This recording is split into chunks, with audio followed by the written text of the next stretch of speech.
ರಾಷ್ಟ್ರ ರಾಜಧಾನಿ ದೆಹಲಿಯಲ್ಲಿ ಸಚಿವ ಸಂಪುಟ ವಿಸ್ತರಣೆಯ ಸರ್ಕಸ್ ನಡೀತಾ ಇದೆ. ರಾಜ್ಯ ನಾಯಕರು ದೆಹಲಿಯನ್ನ ರೀಚ್ ಆಗುವುದಕ್ಕೂ ಮೊದಲೇ ಸಚಿವ ಸ್ಥಾನದ ಆಕಾಂಕ್ಷಿಗಳು ದೆಹಲಿಗೆ ದೌಡಾಯಿಸಿದ್ದಾರೆ. ಸಾಕಷ್ಟು ಸಂಖ್ಯೆಯಲ್ಲಿ ಸಚಿವ ಸ್ಥಾನದ ಕನಸುಗಾರರು ಬೀಡನ್ನ ಬಿಟ್ಟಿದ್ದಾರೆ. ಬಟ್ ಯಾರಿಗೆ ಲಕ್ಕಿ ಲಡ್ಡು ಲಭ್ಯವಾಗುತ್ತೆ ಅನ್ನುವುದು ಕುತೂಹಲ. ಸಿದ್ದರಾಮಯ್ಯ ಹಾಗೆ ಡಿಕೆ ಶಿವಕುಮಾರ್ ಅವರನ್ನ ಭೇಟಿಯಾಗಿ ಕೊನೆಯ ಹಂತದ ಕಸರತ್ತನ್ನ ಮಾಡುವುದಕ್ಕೆ ಮುಂದಾಗಿದ್ದಾರೆ. ತಮ್ಮನ್ನು ಸಂಪುಟಕ್ಕೆ ಸೇರಿಸಿಕೊಳ್ಳುವಂತೆ ದುಂಬಾಲು ಬಿದ್ದಿದ್ದಾರೆ. ರಾಜ್ಯದಲ್ಲಿರುವಂತಹ ಶಾಸಕರಿಂದಾನೂ ಮಂತ್ರಿಗಿರಿಯ ಕನಸು, ಆಕಾಂಕ್ಷಿಗಳ ಬಿಗಿಪಟ್ಟು ಎಲ್ಲವೂ ಜೋರಾಗಿದೆ. ಹೈಕಮಾಂಡ್ಗೆ ಸದ್ಯ ಇದೇ ಇಕ್ಕಟ್ಟಾಗ್ಬಿಟ್ಟಿದೆ. ನೂತನ ಮುಖ್ಯಮಂತ್ರಿಗಳ ಪದಗ್ರಹಣ ಆದ ಮೇಲೆ 13 ಜನ ಶಾಸಕರಿಗೆ ಸಚಿವರಾಗುವಂಥ ಅವಕಾಶ ಸಿಕ್ಕಿದೆ. 20 ಸ್ಥಾನಗಳನ್ನ ತುಂಬಬೇಕಾಗಿದೆ. ವರಿಷ್ಠರು ಈಗಾಗಲೇ 2 ಸುತ್ತಿನ ಸಭೆಗಳನ್ನ ನಡೆಸಿ ರಾಷ್ಟ್ರವ್ಯಾಪ್ತಿ ವಿದ್ಯಾರ್ಥಿಗಳ ಹೋರಾಟಗಳು ನಡೀತಾ ಇದ್ದಂಥ ಹಿನ್ನೆಲೆಯಲ್ಲಿ ರಾಹುಲ್ ಗಾಂಧಿ ಅವರು ಕೂಡ ಪಾಲ್ಗೊಂಡಂತಹ ಕಾರಣದಿಂದ ಕಳೆದ ವಾರ ಇದನ್ನು ಮುಂದೂಡಿದಂಥದ್ದು ನಾವು ನೋಡಿದ್ದೇವೆ. ಇವತ್ತು ರಾಜ್ಯ ನಾಯಕರು ಡೆಲ್ಲಿ ಪ್ರವಾಸ ಕೈಗೊಂಡಿದ್ದಾರೆ. ನಾಳೆ ನಿಶ್ಚಯವಾಗಿ ಅವರ ಸಭೆ ಆಗುವಂತಹ ವಿದ್ಯಮಾನಗಳಿವೆ.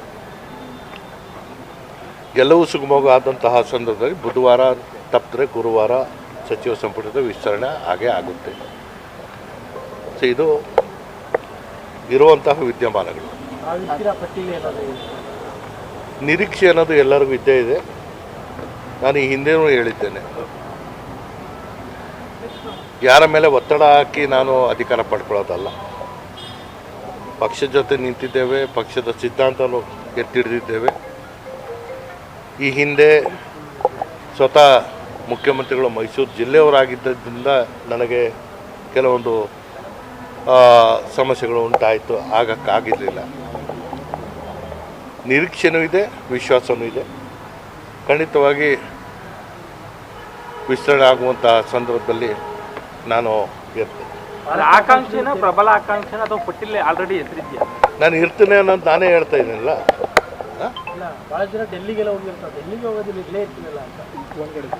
ನಾನು ಪಕ್ಷವನ್ನು ನಂಬಿ, ಪಕ್ಷದ ಸಿದ್ಧಾಂತವನ್ನು ನಂಬಿ ಕೆಲಸ ಮಾಡ್ತಿರುವಂಥದ್ದು. ನನ್ನ ಅರ್ಹತೆ ಏನು ಅಂತದ್ದು ಅವ್ರಿಗೆ ಗೊತ್ತಿದೆ. ಕೇಳಿ ನಿರಾಶರಾಗೋದ್ರಿಂದ ಕೇಳದೆ ಬಂದಂತಹ ಸಂದರ್ಭದಲ್ಲಿ ಅದು ನನಗೆ, ನನ್ನ ಪಾಲಿಗೆ ಭಾಗ್ಯ ಅಂತ ನಾನು ಭಾವಿಸ್ತೇನೆ. ಇಲ್ಲ, ನನಗೆ ಸಿಕ್ಕುತ್ತೆ ಅನ್ನೋ ವಿಶ್ವಾಸ ಇದೆ ಅಂತ ಹೇಳ್ತಾ ಇಲ್ವಾ? ಇದು ಭಾಳ ದಿವಸದಿಂದ ನಾವು ನಿರೀಕ್ಷಣೆ ಮಾಡ್ತಾ ಇದ್ದೀವಿ. ಯಾವಾಗ ಸನ್ಮಾನ್ಯ ಶಿವಕುಮಾರ್ ಅವರು ಈ ರಾಜ್ಯದ ಮುಖ್ಯಮಂತ್ರಿಗಳಾದ ಮೇಲೆ ಅವ್ರ ಜೊತೆನೇ ಸಂಪೂರ್ಣ ನಮ್ಮ ಸಂಪುಟ ರಚನೆ ಆಗಬೇಕು ಅನ್ನೋ ವಿಚಾರವನ್ನು, ಯಾಕಂದರೆ ಅಭಿವೃದ್ಧಿ ದೃಷ್ಟಿಯಿಂದ ಎಲ್ಲ ಇಲಾಖೆಯಲ್ಲಿ ಜವಾಬ್ದಾರಿತ ಸಚಿವರಿದ್ದರೆ ಅಭಿವೃದ್ಧಿ ಮಾಡಲಿಕ್ಕೆ ಸಾಧ್ಯ ಇತ್ತು ಅನ್ನೋ ವಿಚಾರದಲ್ಲಿ ಆದಷ್ಟು ಬೇಗ ಸಂಪುಟ ರಚನೆ ಆದರೆ ಒಳ್ಳೆಯದನ್ನು ನಮ್ಮ ಭಾವನೆ. ನಾನು ಕೂಡ ಗದಗ ಜಿಲ್ಲೆ ಒಬ್ಬ ಹಿರಿಯ ಶಾಸಕನಾಗಿ 4 ಬಾರಿ ಚುನಾವಣೆಯಲ್ಲಿ ಗೆದ್ದಿದ್ದೇನೆ, 8 ಬಾರಿ ಚುನಾವಣೆಯಲ್ಲಿ ಸ್ಪರ್ಧೆ ಮಾಡಿದ್ದೇನೆ 1989 ಇಸ್ವಿಯಲ್ಲಿಂದ. ಮತ್ತು ಪಕ್ಷದ ವಿವಿಧ ಕ್ಷೇತ್ರದಲ್ಲಿ ಪ್ರಧಾನ ಕಾರ್ಯದರ್ಶಿಗೆ, KPCC ಪ್ರಧಾನ ಕಾರ್ಯದರ್ಶಿಗಳಾಗಿ ಹಲವಾರು ಜಿಲ್ಲಾ ಉಸ್ತುವಾರಿಗಳನ್ನು ಹೊತ್ತಂಥವರು. ಮತ್ತು ಈಗ ಸದ್ಯ ನಾನು ಗದಗ ಜಿಲ್ಲಾ ಕಾಂಗ್ರೆಸ್ ಕಮಿಟಿ ಅಧ್ಯಕ್ಷನಾಗಿ ಕಳೆದ 6-7 ವರ್ಷದಿಂದ ನಾನು ಕಾರ್ಯವನ್ನು ಮಾಡ್ತಾ ಇದ್ದೇನೆ. ವಿಶೇಷವಾಗಿ ನಮ್ಮ ಮಂಥನ ಕಾಂಗ್ರೆಸ್ ಮಂಥನ ಕಳೆದ 40-45 ವರ್ಷದಿಂದ ನಾವು ಕಾಂಗ್ರೆಸ್ ಜೊತೆ ಭಾಳ ಅನ್ಯೂನ್ಯವಾಗಿ ನಾವು ಹೊಂದ್ಕೊಂಡವರು. ಏನು ನಮ್ಮ ಕಾಂಗ್ರೆಸ್ ಸೂಚನೆ ಕೊಡ್ತಿದ್ದೆ ಆ ಸೂಚನೆಯಂತೆ ನಾವೆಲ್ಲ ನಡ್ಕೊಂಡು ಬಂದವರು. ಅದಕ್ಕಂಥ ಸಂದರ್ಭದಲ್ಲಿ ನಾನು ಕೂಡ ಗದಗ ಜಿಲ್ಲೆ ಮತ್ತು ನಮ್ಮ ಉತ್ತರ ಕರ್ನಾಟಕದಿಂದ ಒಬ್ಬ ವೀರಶೈವ ಲಿಂಗಾಯತ ರೆಡ್ಡಿ ಸಮಾಜದ ನಾತೆಯಿಂದ ಮತ್ತು ಆ ಭಾಗದ ಎಲ್ಲ ವೀರಶೈವರಿಗೆ ಒಂದು ಅನುಕೂಲ ಆಗಲಿ ಅನ್ನೋ ದೃಷ್ಟಿಯಿಂದ ಮತ್ತು ಬಹುತೇಕ ನಮ್ಮದೇನು ಹಳೆ ಗದಗ ಜಿಲ್ಲಾ ಆಗಲಿ ಬಾಗಲಕೋಟೆ ಜಿಲ್ಲಾ ಆಗಲಿ ಭಾಳ ಜನರ ಅಪೇಕ್ಷಣೆ ಕೂಡ ಇದೆ. ಈ ಸರ್ತಿ ನಿಮಗೊಂದು ಅವಕಾಶ ಸಿಗಬೇಕು, ಈ ಭಾಗದಲ್ಲಿ ಏನು ಇನ್ನೂ ಅಭಿವೃದ್ಧಿ ಕಾರ್ಯಗಳನ್ನು ಮಾಡಲಿಕ್ಕೆ ಸಾಧ್ಯ ಆಕೈತೆ ಅನ್ನೋ ವಿಚಾರವನ್ನು ಕೂಡ ಅವರು ಕೂಡ ಒತ್ತಾಯ ಇದೆ.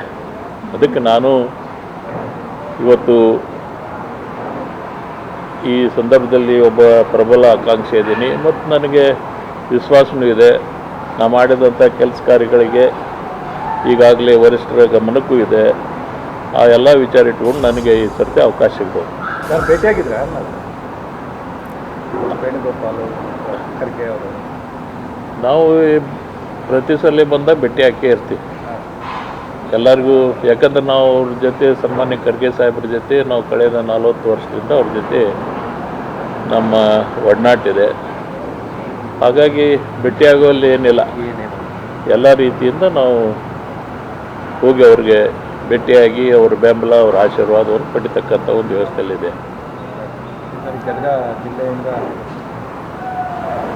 ನಿಮ್ಮ ಜೊತೆಗೆ ಬೇರೆ ಪಾಟೀಲ್ ಹೆಸರಿದೆ. ನಾವೇನೇ ಅಷ್ಟೇ ಮತ್ತಷ್ಟು ಡೀಟೇಲ್ಸ್ನ ನಮ್ಮ ಪ್ರತಿನಿಧಿ ಹರೀಶ್ ನೀಡ್ತಾ ಹೋಗ್ತಾರೆ. ಹರೀಶ್, ಅಂತೂ ಪಟ್ಟಿ ಫೈನಲ್ ಆಗುವಂತಹ ಸಮಯ ಬಂದೇ ಬಿಡ್ತು. ಇನ್ನು ಡಿಲೇ ಆಗ್ಲಿಕ್ಕಿಲ್ಲ ಅಥವಾ ಇನ್ನು ಮುಂದಕ್ಕೆ ಹಾಕ್ಲಿಕ್ಕಿಲ್ಲ ಅಂತ ಅನ್ಸುತ್ತೆ. ಪಟ್ಟಿ ಫೈನಲ್ ಮಾಡ್ಕೊಂಡೇ ರಾಜ್ಯಕ್ಕೆ ನಾಯಕರು ವಾಪಸ್ ಆಗುವಂತಹ ನಿರೀಕ್ಷೆ. ಬಟ್ ಆಗಿನಿಂದ ನಾವು ಏನ್ ಚರ್ಚೆ ಮಾಡಿದ್ವೋ ಈಗಲೂ ಅದೇ ಪ್ರಶ್ನೆ. ಪಟ್ಟಿ ಹಿಡ್ಕೊಂಡು ಹೋಗಿದ್ದಾರೆ, ಸಚಿವಾಕಾಂಕ್ಷಿಗಳು ದೆಹಲಿನಲ್ಲಿದ್ದಾರೆ, ದೊಡ್ಡ ಸಂಖ್ಯೆಯಲ್ಲಿ ಬೀಡ್ಬಿಟ್ಟಿದ್ದಾರೆ. ಬಟ್ ಹೆಂಗ್ ಪಟ್ಟಿ ಫೈನಲ್ ಮಾಡ್ತಾರೆ, ಏನ್ ಸವಾಲುಗಳಿದ್ದಾವೆ ಹೈಕಮಾಂಡ್ ಮುಂದೆ ಅಂತ ಹೇಳಿ ಹರೀಶ್.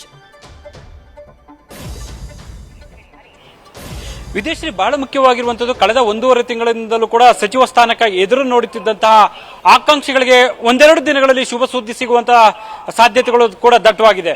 ಸೊ ಒಂದು ರಾಜ್ಯದ ಪ್ರಮುಖ ನಾಯಕರು ಒಂದು ವಾರದ ಅಂತರದಲ್ಲಿ ಮತ್ತೊಮ್ಮೆ ಈಗ ದೆಹಲಿಗೆ ತೆರಳಿದ್ದಾರೆ. ಸೊ ಇವತ್ತು ಸಂಜೆ ಇಲ್ಲವೇ ನಾಳೆ ಬಹುತೇಕ ಕೂಡ ಮಾತುಕತೆ ಅಂತಿಮ ಆಗುತ್ತೆ, ಜೊತೆಗೆ ಪಟ್ಟಿ ಕೂಡ ಘೋಷಣೆ ಆಗುವಂತ ಸಾಧ್ಯತೆ ನಿಚ್ಚಳವಾಗಿದೆ. ಸೊ ಒಂದು ಬಹಳ ಮುಖ್ಯವಾಗಿರುವಂತದ್ದು, ಈ ಬಾರಿ ಹೈಕಮಾಂಡ್ ನಾಯಕರು ಮಧ್ಯಪ್ರವೇಶ ಮಾಡಿರುವಂತದ್ದು ಸ್ಪಷ್ಟವಾಗಿ ಎದ್ದು ಕಾಣಿಸ್ತಾ ಇದೆ. ಸಂಪೂರ್ಣವಾಗಿ ಹೈಕಮಾಂಡ್ ಹದ್ದುಗಣ್ಣಲ್ಲೇ ಪಟ್ಟಿ ಕೂಡ ಸಿದ್ಧವಾಗ್ತಿರುವಂತದ್ದು ಗೊತ್ತಾಗ್ತಾ ಇದೆ. ಅಂದ್ರೆ ಖುದ್ದು ರಾಹುಲ್ ಗಾಂಧಿ ಅವರೇ ಇದನ್ನ ಪ್ರಮುಖ ಆಸಕ್ತಿಯನ್ನು ವಹಿಸಿದ್ದಾರೆ, ಮುತುವರ್ಜಿಯನ್ನು ವಹಿಸಿದ್ದಾರೆ. ಅವರ ಪಟ್ಟಿಯನ್ನು ಅಂತಿಮಗೊಳಿಸುವಂತ ನಿಟ್ಟಿನಲ್ಲಿ ವಿಶೇಷ ಗಮನವನ್ನು ಕೂಡ ಕೊಡ್ತಿದ್ದಾರೆ ಅಂತ ಹೇಳಲಾಗ್ತಿದೆ. ಹಾಗಾಗಿ ಅವರೇ ಪಟ್ಟಿಯನ್ನ ಅಂತಿಮಗೊಳಿಸಿ ಅಖೈರುಗೊಳಿಸ್ತಾರೆ ಅನ್ನುವಂಥದ್ದು ಕೂಡ ಈಗ ಗೊತ್ತಾಗ್ತಿದೆ. ಆದ್ರೆ ರಾಜ್ಯದಿಂದ ಸಿಎಂ ಡಿ.ಕೆ. ಶಿವಕುಮಾರ್, ಮಾಜಿ ಮುಖ್ಯಮಂತ್ರಿ ಸಿದ್ದರಾಮಯ್ಯ ಇವರು ಪ್ರತ್ಯೇಕವಾದಂತಹ ಪಟ್ಟಿಯನ್ನು ತೆಗೆದುಕೊಂಡು ಹೋಗಿದ್ದಾರೆ. ತಮ್ಮ ಬೆಂಬಲಿಗರಿಗೆ ಅವಕಾಶ ಕೊಡಬೇಕು ಅನ್ನುವಂತ ಬಿಗಿಪಟ್ಟನ ಒತ್ತಡವನ್ನು ಹಾಕುವಂತ ಒಂದು ಪ್ರಯತ್ನ ಮಾಡ್ತಿದ್ದಾರೆ. ಒಂದ್ ಕಡೆ ಮಾಜಿ ಮುಖ್ಯಮಂತ್ರಿ ಸಿದ್ದರಾಮಯ್ಯ ಅವರು ಹಿರಿಯರಿಗೆ ಅವಕಾಶ ಕೊಡಬೇಕಾಗುತ್ತೆ, ತಮ್ಮ ಸಂಪುಟದಲ್ಲಿ ಇದ್ದಂತ ಒಂದಷ್ಟು ಮಂದಿಗೆ ಕೊಡಬೇಕು ಅನ್ನುವಂತ ವಾದವನ್ನ ಮುಂದೆ ಇಡುವಂತ ಒಂದು ಪ್ರಯತ್ನ ಮಾಡ್ತಿದ್ದಾರೆ. ಮಗದೊಂದು ಕಡೆ ಸಿಎಂ ಡಿ.ಕೆ. ಶಿವಕುಮಾರ್ ಅವರು ತಾನು ರಾಜ್ಯದ ಮುಖ್ಯಮಂತ್ರಿ, ತನ್ನ ವಿವೇಚನೆ ಅನ್ನುವಂತ ಇರುತ್ತೆ, ತನಗೆ ಬೇಕಾದಂತ ಸಂಪುಟ ರಚನೆಗೆ ಅವಕಾಶ ಕೊಡಬೇಕಾಗುತ್ತೆ. ಹಾಗಾಗಿ ತನಗೆ ಹೇಳ್ದವರಿಗೆ ಒಂದು ಅವಕಾಶ ಕೊಡಬೇಕು ಅನ್ನುವಂತ ವಾದವನ್ನ ಹೈಕಮಾಂಡ್ ಮುಂದೆ ಇಡುವಂತ ಒಂದು ಪ್ರಯತ್ನ ಮಾಡ್ತಾ ಇದ್ದಾರೆ. ಸೊ ಇದೆಲ್ಲದರ ನಡುವೆ ವೇಣುಗೋಪಾಲ್, ಮಲ್ಲಿಕಾರ್ಜುನ ಖರ್ಗೆ, ಸುರ್ಜೇವಾಲಾ ಅವ್ರ ಜೊತೆಗೆ ಪ್ರಮುಖವಾಗಿ ಅಂತಿಮವಾಗಿ ರಾಹುಲ್ ಗಾಂಧಿ ಅವರ ಜೊತೆ ರಾಜ್ಯ ನಾಯಕರು ಚರ್ಚೆ ನಡೆಸಬೇಕಾಗುತ್ತೆ. ಮಗದೊಂದು ಕಡೆ ಕೆಪಿಸಿಸಿ ಅಧ್ಯಕ್ಷ ಬಿ.ಕೆ. ಹರಿಪ್ರಸಾದ್ ಅವರು ಪಟ್ಟಿ ಕೊಡದೇ ಇದ್ರು ತಮ್ಮ ಅಭಿಪ್ರಾಯವನ್ನ ಹೈಕಮಾಂಡ್ ನಾಯಕರ ಮುಂದೆ ಸಹಜವಾಗಿ ವ್ಯಕ್ತಪಡಿಸ್ತಾರೆ. ಇಂಥವ್ರಿಗೆ ಕೊಡಿ ಅನ್ನುವಂತ ಹೇಳುವುದಕ್ಕಿಂತಲೂ ಇಂತಹ ಬದಲಾವಣೆಗಳು ಮಾಡಬೇಕಾಗುತ್ತೆ, ಈ ರೀತಿ ಮುಂದಿನ ಚುನಾವಣೆ ಗಮನದಲ್ಲಿಟ್ಕೊಂಡು ಮಾಡಬೇಕಾಗುತ್ತೆ ಅನ್ನುವಂತ ಸಲಹೆಗಳನ್ನ ಕೂಡ ಕೊಟ್ಟಿದ್ದಾರೆ ಅಂತ ಹೇಳಲಾಗ್ತಿದೆ. ಹಾಗಾಗಿ ಇವತ್ತು ರಾತ್ರಿ ಇಲ್ಲವೇ ನಾಳೆ ವೇಣುಗೋಪಾಲ್, ಸುರ್ಜೇವಾಲಾ, ಖರ್ಗೆ ಅವರ ಜೊತೆ, ನಾಳೆ ರಾಹುಲ್ ಗಾಂಧಿ ಅವರ ಜೊತೆ ಮಹತ್ವದ ಮಾತುಕತೆ ನಡೆಯುತ್ತೆ ಅಂತ ಹೇಳಲಾಗ್ತಿದೆ. ರಾಹುಲ್ ಗಾಂಧಿ ಅವರು ಈಗಾಗಲೇ ಕೂಡ ಭವಿಷ್ಯದ ನಾಯಕತ್ವವನ್ನು ಗಮನದಲ್ಲಿ ಇಟ್ಕೊಂಡು, ಅಂದ್ರೆ 30 ವರ್ಷಗಳಿಗೆ ಪಕ್ಷದಲ್ಲಿ ಪ್ರಮುಖವಾಗಿ ನಾಯಕತ್ವವನ್ನು ರೂಪಿಸಬೇಕಾಗುತ್ತೆ ಅನ್ನುವಂತ ಕಾರಣಕ್ಕಾಗಿ ಯುವಕರಿಗೆ ಅವಕಾಶ ಕೊಡಬೇಕು ಅನ್ನುವಂತ ನಿಟ್ಟಿನಲ್ಲಿ ಚರ್ಚೆ ನಡೆಸಿದ್ದಾರೆ ಅಂತ ಹೇಳಲಾಗ್ತಿದೆ. ಸೊ ಈಗಾಗಲೇ ಕೂಡ ಕರ್ನಾಟಕದ ವಿಚಾರದಲ್ಲಿ ಹಿರಿಯರೇ ಹೆಚ್ಚಿನ ಸಂಖ್ಯೆಯಲ್ಲಿದ್ದಾರೆ. ಸೊ ಹಿರಿಯರೇ ಪದೇ ಪದೇ ಸಂಪುಟಕ್ಕೆ ಸೇರ್ಪಡೆ ಆಗ್ತಾ ಇದ್ದಾರೆ. ಹಾಗಾಗಿ ಹೊಸಬರಿಗೆ ಅವಕಾಶ ಕೊಡೋಣ, ಸೊ ಯುವ ನಾಯಕತ್ವವನ್ನು ಬೆಳೆಸೋಣ ಅನ್ನುವಂಥ ದೃಷ್ಟಿಯಿಂದ ರಾಹುಲ್ ಗಾಂಧಿ ಅವರು ಮುಂದಾಗಿದ್ದಾರೆ ಅಂತ ಹೇಳಲಾಗ್ತಿದೆ. ಅದಕ್ಕೆ ಸಾಥ್ ಎಂಬಂತೆ ಸಿಎಂ ಡಿ.ಕೆ. ಶಿವಕುಮಾರ್ ಅವರು ಕೂಡ ಸಹಮತವನ್ನು ವ್ಯಕ್ತಪಡಿಸಿದ್ದಾರೆ ಅಂತ ಹೇಳಲಾಗ್ತದೆ. ಡಿ.ಕೆ. ಶಿವಕುಮಾರ್ ಅವರ ಬೆಂಬಲಿಗರು ಕೂಡ ಸಹಜವಾಗಿ ಕೂಡ ಹೊಸಬರೇ ಇದ್ದಾರೆ. ಸೊ ಹಾಗಾಗಿ ಒಂದು ಹಂತದಲ್ಲಿ ಹೊಸಬರಿಗೆ ಅವಕಾಶ ಕೊಡಬೇಕು ಅನ್ನುವಂತ ಚರ್ಚೆಗಳು ಆಗಿದೆ. ಇದೆಲ್ಲವೂ ಕೂಡ ಆಗಿದ್ದೇ ಆದಲ್ಲಿ ಒಂದಷ್ಟು ಜನರು ಅಚ್ಚರಿಯ ಸಚಿವರಾಗಿ ಕೂಡ ಪ್ರವಚನ ಸ್ವೀಕರಿಸುವಂಥದ್ದು ದಟ್ಟವಾಗಿ ಕಾಣಿಸ್ತಾ ಇದೆ. ಒಂದ್ ಕಡೆ ಹೊಸಬ್ರು ಇರಬೇಕಾಗತ್ತೆ, ಒಂದ್ ಕಡೆ ಹಳಬರು ಇರಬೇಕಾಗತ್ತೆ ಅನ್ನುವಂಥ ಚರ್ಚೆಗಳು ಈಗ ಆಗ್ತಾ ಇದೆ. ಹಾಗಾಗಿ ಅಂತಿಮವಾಗಿ ರಾಹುಲ್ ಗಾಂಧಿ ಅವರು ಈ ವಿಚಾರದಲ್ಲಿ ಯಾವ ತೀರ್ಮಾನವನ್ನು ಕೈಗೊಳ್ತಾರೆ ಅನ್ನುವಂಥದ್ದು ಕುತೂಹಲ ಕೆಡೆ ಮಾಡಿಕೊಟ್ಟಿದೆ. ಇದೆಲ್ಲದರ ನಡುವೆ ಆಕಾಂಕ್ಷಿಗಳು ಪಟ್ಟು ಬಿಡದೆ ದೆಹಲಿಯಲ್ಲಿ ವಾಸ್ತವ್ಯವನ್ನು ಹೂಡ್ತಾ ಇದ್ದಾರೆ. ಕಳೆದ ವಾರದ ಹಿಂದಷ್ಟೇ ಕೂಡ ದೆಹಲಿಗೆ ತೆರಳಿದಂತ 30ಕ್ಕೂ ಹೆಚ್ಚು ಆಕಾಂಕ್ಷಿಗಳು 10 ದಿನಗಳ ಕಾಲ ದೆಹಲಿಯಲ್ಲಿ ವಾಸ್ತವ್ಯವನ್ನು ಹೂಡಿದ್ರು. ಶತಾಯಗತಾಯ ಸಚಿವ ಸ್ಥಾನವನ್ನು ಪಡೆಯಲೇಬೇಕು ಅನ್ನುವಂಥ ನಿಟ್ಟಿನಲ್ಲಿ ವೇಣುಗೋಪಾಲ್, ಸುರ್ಜೇವಾಲಾ, ಖರ್ಗೆ ಜೊತೆಗೆ ಸಿದ್ದರಾಮಯ್ಯ, DK ಶಿವಕುಮಾರ್ ಅವರ ಮೂಲಕ ಒತ್ತಡ ಹಾಕುವಂತ ಒಂದು ಪ್ರಯತ್ನ ಮಾಡಿದ್ರು. ಈಗಲೂ ಕೂಡ ನಿನ್ನೆ ರಾಜ್ಯದ ಪ್ರಮುಖ ನಾಯಕರು ದೆಹಲಿಗೆ ಹೋಗುವುದಕ್ಕೂ ಮೊದಲು ಆಕಾಂಕ್ಷಿಗಳು ಎಲ್ಲರೂ ಕೂಡ ನಿನ್ನೆ ದೆಹಲಿಗೆ ತೆರಳಿದ್ದಾರೆ. ಅಲ್ಲೇ ವಾಸ್ತವ್ಯವನ್ನು ನೋಡಿದ್ದಾರೆ. ಅಲ್ಲಿ AICC ನಾಯಕನ ಪ್ರತ್ಯೇಕವಾಗಿ ಭೇಟಿ ಮಾಡ್ತಕ್ಕಂಥದ್ದು, ಒತ್ತಡ ಹಾಕುವಂಥದ್ದು, ಲಾಬಿ ಮಾಡ್ತಕ್ಕಂಥ ಒಂದು ಪ್ರಯತ್ನ ನಿರಂತರವಾಗಿಯೂ ಆಗ್ತಿದೆ. ಯಾಕಂತಂದ್ರೆ ಅಲ್ಲಿ ದೆಹಲಿಯಲ್ಲಿ ಉಳಿದಿದ್ದೆ ಆದಲ್ಲಿ ಅಲ್ಲಿ ಒಂದಷ್ಟು ತಮ್ಮ ಪರವಾಗಿ ಕ್ಲೈಮ್ ಮಾಡ್ಕೊಳ್ಬಹುದು ಮತ್ತೆ ನಾಯಕನ ಭೇಟಿ ಆಗ್ಬಹುದು ಅನ್ನುವಂಥ ಲೆಕ್ಕಾಚಾರ ಇದೆ. ಹಾಗಾಗಿ ಅಲ್ಲೇ ಕೂಡ ಉಳ್ಕೊಂಡಿದ್ದಾರೆ ಆಕಾಂಕ್ಷಿಗಳು. ಸೊ ಈ ಹಿನ್ನೆಲೆಯಲ್ಲಿ ನೋಡೋದಾದ್ರೆ ಒಂದು ಅಷ್ಟು ಸುಲಭವಾಗಿ ಬಗೆಹರಿಸುವ ಸಾಧ್ಯತೆ ಇದೆಯಾ ಅಂತ ಇಲ್ಲಿ ಚರ್ಚೆ ಆಗ್ತಾ ಇದೆ. ಬಾಕಿ ಇರುವಂತದ್ದು 20 ಸ್ಥಾನಗಳು. ಮುಂದಿನ ಚುನಾವಣೆಯಲ್ಲಿ ಗಮನದಲ್ಲಿಟ್ಟುಕೊಂಡು 2028ರಲ್ಲಿ ಪಕ್ಷವನ್ನು ಮತ್ತೆ ಅಧಿಕಾರಕ್ಕೆ ತರಬೇಕು ಅನ್ನುವಂತ ಅಜೆಂಡಾ ಇರುವಂತದ್ದು ಕಾಂಗ್ರೆಸ್ಗೆ. ಅದರಲ್ಲೂ CM DK ಶಿವಕುಮಾರ್ ಅವರಿಗೆ ಪಕ್ಷವನ್ನು ಮತ್ತೆ ಅಧಿಕಾರಕ್ಕೆ ತರಬೇಕು ಅನ್ನುವಂತ ಉದ್ದೇಶ ಇದೆ.